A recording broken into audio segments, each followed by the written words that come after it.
Hi amigos, அனைவருக்கும் வணக்கம். என்னோட ஃபர்ஸ்ட் வீடியோக்கு சப்போர்ட் பண்ணதுக்கு ரொம்ப நன்றிங்க. ப்ளீஸ் இந்த வீடியோவும் ஃபுல்லாக பார்த்துட்டு என்னோட சேனலுக்கு மறக்காமல் சப்ஸ்கிரைப் பண்ணிடுங்க. இன்னைக்கு ரொம்ப ஸ்பெஷலான நாளுங்க. அதனால தான் நான் என் அம்மா கூட இருந்த பிக்ஸு, என் பையன் கூட இருந்த பிக்ஸு, என்ன அம்மா மாதிரி பார்த்துக்கிட்டவங்க கூட இருந்த பிக்ஸ் எல்லாத்தையும் நான் ஷேர் பண்ணியிருக்கேன். உங்களுக்கு அது பிடிச்சிருந்தா மறக்காமல் கமெண்ட் பாக்ஸில் சொல்லுங்கள். அனைவருக்கும் இனிய அன்னையர் தின நல்வாழ்த்துக்கள். இந்த வீடியோவோட எண்டில் எங்கள் வீட்டில் எப்படி மதர்ஸ் டே ஸ்பெஷல் போச்சு, என் ஹஸ்பண்ட் ஆக்சுவலி எனக்கும் என் மாமியாருக்கும் ஒரு சர்ப்ரைஸ் கொடுத்தாரு. அதை உங்களுக்காக ஷேர் பண்ணியிருக்கேன். மறக்காமல் அதை பாருங்கள். பேசிக்காவேங்க ஒரு மித் இருக்கு. மதர்ஸ் டே விஷஸ் வந்து நம்ம அம்மாவுக்கு மட்டும்தான் சொல்லணும் அப்படின்னு. பட் அப்படி கிடையவே கிடையாதுங்க. நம்மள அம்மா மாதிரி பார்த்துக்கிற நம்ம அண்ணாக்கு, அக்காக்கு, ஃப்ரெண்ட்ஸ்க்கு, ஏன் நமக்கு கல்யாணம் ஆச்சுன்னா நம்மளோட மாமனார் மாமியாருக்கு கூட சொல்லலாம். தப்பே கிடையாது. நீங்க போய் அவங்களுக்கு ஹாப்பி மதர்ஸ் டே அப்படின்னு சொல்லி பாருங்களேன். அவங்க மனசுல அவ்வளோ ஒரு ஹாப்பினஸ் இருக்கும்.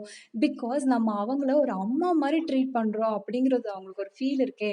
ஏன்னா அம்மாவோட பொசிஷன் பயங்கர வெயிட்டான பொசிஷனுங்க. அதை நீங்க யாருக்கு கொடுத்தாலுமே அவங்க பயங்கர ஹாப்பியா ஃபீல் பண்ணுவாங்க.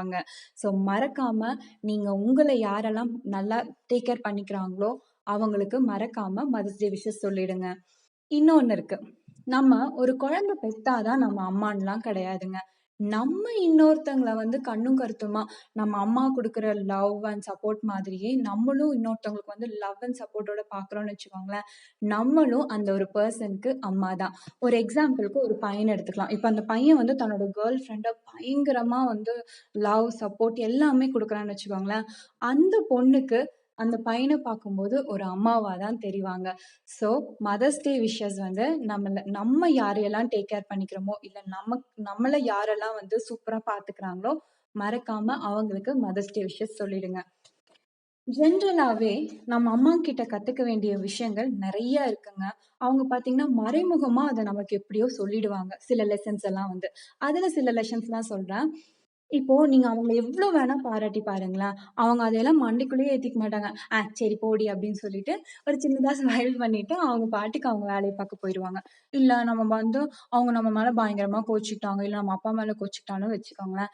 அவங்க எப்படியோ போங்க அப்படின்லாம் விடவே மாட்டாங்க. எங்க போய் சாப்பிட்டுக்கோங்கன்னு சொல்லவே மாட்டாங்க. நீட்டா நமக்கு சமைச்சு வச்சுட்டு போய் படுத்துடுவாங்க. ஸோ நம்மள ஒரு நிமிஷம் கூட பட்டினியா படுக்க வைக்கணும் அப்படின்னு நினைக்கவே மாட்டாங்க. ஏன் தெரியுங்களா? அவங்க நம்ம அச்சய பாத்துறவங்க. இல்ல நம்ம பயங்கரமா அம்மா கூட சண்டை பிடிச்சிட்டோம், பெரிய சண்டையே பிடிச்சிட்டோம், போடி நீ எங்கூட பேசுவேனா நானும் எங்கூட பேச மாட்டேன்னு அம்மா சொல்லிட்டாங்கன்னு வச்சுக்கோங்க. எங்க வீட்டுல அது ஒரு 4 to 5 நிமிஷம் கூட தாங்காதுங்க. எங்க அம்மா அதுக்கப்புறம் ஏதாவது பண்றாங்கன்னு வச்சுக்கோங்களேன். இப்போ ஒரு காஃபியே போட்டிருக்காங்கன்னு வச்சுக்கலாம், கொண்டு வந்து முன்னாடி டொங்குன்னு என் பிளேஸ்ல வைப்பாங்க. இல்லைன்னா அவங்க பாட்டுக்கு ஏய் போடி மூஞ்சி அப்படி வைக்காம போய் எந்திரிச்சு போய் அந்த காஃபி குட்ரி அப்படிம்பாங்க. ஸோ நம்ம அம்மா கிட்ட கத்துக்க வேண்டிய விஷயங்கள் வந்து நிறைய இருக்குங்க. இதுல கத்துக்க வேண்டியது என்ன அப்படின்னா, ஈகோ இல்லாம வாழ்றது எப்படின்னு. எங்க அம்மா அது எனக்கு நிறைய சிச்சுவேஷன்ஸ்ல சொல்லி கொடுத்துட்டாங்க. மத்தவங்க மேல ஈகோ படவே கூடாது. ஆமாங்க, நானும் பட்டிருக்கேன். ஆனா என் அம்மா சொல்ற லெசன்ஸ் மூலியமா நான் இப்ப அதை நிறையவே இம்ப்ளிமெண்ட் பண்ணிட்டு இருக்கேன். ஸோ ஈகோ இல்லாத வாழ்க்கை உண்மையாவே சந்தோஷமான வாழ்க்கை, மனநிறைவான வாழ்க்கைங்கிறது அம்மாவோட லெசன்ஸ் தான். இதே மாதிரி எல்லாத்தோட அம்மா கிட்ட இருந்தும் நம்ம நிறைய லெசன்ஸ் வந்து கொடுத்துருப்பாங்க. ஸோ அதுல உங்களுக்கு ஒரு மறக்க முடியாத லெசன் ஏதாவது இருந்தா அதையும் கமெண்ட் பாக்ஸ்ல சொல்லுங்க. நானும் அதை என்னன்னு படிச்சு கத்துக்கிறேன். இப்போ ஆனா ஒண்ணுங்க, எங்க அம்மாவோட பிரசவ வலி எப்படி இருந்துச்சு, இல்ல அவங்க என்னை விடிய விடிய தூங்காம எப்படி எல்லாம் பாத்துக்கிட்டாங்க, ஒரு வாய் சோறுங்கிறதுக்காக எவ்வளவு தூரம் எடுத்து சுத்தி இருந்திருப்பாங்க. இல்ல அப்படிங்கிறதெல்லாம் வந்துட்டுங்க, எனக்கு ஒரு குழந்தை பிறந்ததுக்கு அப்புறம் தாங்க புரியுது. ஆனா ஒவ்வொரு வலியையும் சுகமா மாத்துற வித்தைய நம்ம அம்மா கிட்ட தாங்க கத்துக்கணும். இப்ப வரைக்கும்ங்க அவங்க ஏதாவது வந்து இப்படி பாத்துக்கணும் அப்படி பாத்துக்கணும்னு சொல்றாங்கன்னா அதை கூட நான் எங்க அம்மா கிட்ட இருந்து வந்து நிறைய கத்துக்கிறேன். இப்போ ஸோ எங்க வீட்ல வந்து என்ன ஸ்பெஷலான இன்சிடென்ட் வந்து நடந்தது, என் ஹஸ்பண்ட் வந்து என்ன சர்ப்ரைஸ் கொடுத்தாரு அப்படிங்கறத நான் உங்ககிட்ட ஷேர் பண்றேன். 2 விஷயம் நடந்துச்சுங்க. ஃபர்ஸ்ட் அன்எக்ஸ்பெக்டடான விஷயம் வந்து அவர் ஒரு கவிதை மாதிரி ஒண்ணு எழுதி கொடுத்தாரு எனக்கும் என் மாமியாருக்கும். அதை படிக்கும்போது உண்மையாவே ஹாப்பியா இருந்துச்சு. அதை நெக்ஸ்ட் வீடியோல உங்ககிட்ட ஷேர் பண்றேன். இன்னொரு ஒரு பெரிய சர்ப்ரைஸ் அண்ட் ஷாக்கான விஷயம் அவங்க எங்களுக்கு பண்ண எக் பிரியாணி தான். அதுதான் வந்து இந்த எக் பிரியாணி. அது வந்து எப்படி சொல்றதுங்க, பாக்குறதுக்கும் வந்து நல்லாதான் இருந்துச்சு. ஆனா சாப்பிடலாமாங்கிற ஒரு பயம் இருந்துச்சு. ஆனா உண்மையாவே சொல்றேன், செம்ம டேஸ்டியான எக் பிரியாணி. அதோட இன்கிரீடியன்ஸு, அதோட எப்படி பண்ணாரு, என்ன மெத்தட் யூஸ் பண்ணாரு அப்படிங்கிறதெல்லாம் வந்து நான் உங்களுக்கு டிஸ்கிரிப்ஷன் பாக்ஸ்ல வந்து குடுக்கேன். என்னால வீடியோல சொல்ல முடியல. பட் டிஸ்கிரிப்ஷன் பாக்ஸ்ல நான் தெளிவா உங்ககிட்ட சொல்றேன். ஸோ அவர் எப்படியெல்லாம் பண்ணாரு அப்படிங்கிற ஒரு கிளிப்பிங்ஸ்லாம் வந்து கொஞ்சம் இன்ட்ரெஸ்டிங்கா இருக்குங்கிறதுக்காக நான் உங்க கூட ஷேர் பண்ணியிருக்கேன். அதையும் பாருங்க. ஆனா எங்களுக்கு அது உண்மையாவே ஒரு ஸ்பெஷலான மூமெண்ட் எனக்கும் என் மாமியாருக்கும். அவர் இவ்ளோ டேஸ்ட்டா பண்ணுவாருன்னு நாங்க எதிர்பார்க்கவே இல்ல. அதனால நாங்க இப்ப என்ன முடிவு பண்ணியிருக்கோம்னா, வாரத்துல அட்லீஸ்ட் ஒரு நாளாவது இவர வந்து சமைக்க வச்சிரலாம் அப்படிங்கிற ஒரு முடிவுக்கு வந்திருக்கிறோம். பட் உண்மையாவே மதர்ஸ் டே அன்னைக்கு என் ஹஸ்பண்ட் கிட்ட இருந்து இப்படி ஒரு சர்ப்ரைஸ் வந்தது வந்து ரொம்ப ஹாப்பியா இருந்துச்சு. டேஸ்டியான எக் பிரியாணி.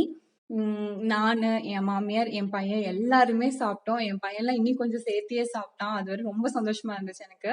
வீடியோட எண்ட்ல நான் என் அம்மா கூட இருந்த மொமெண்ட்ஸ்லாம் வந்து ஷேர் பண்ணியிருக்கேன். இது பார்த்துட்டு கமெண்ட்ல சொல்லுங்க. நன்றி, அனைவருக்கும் வணக்கம்.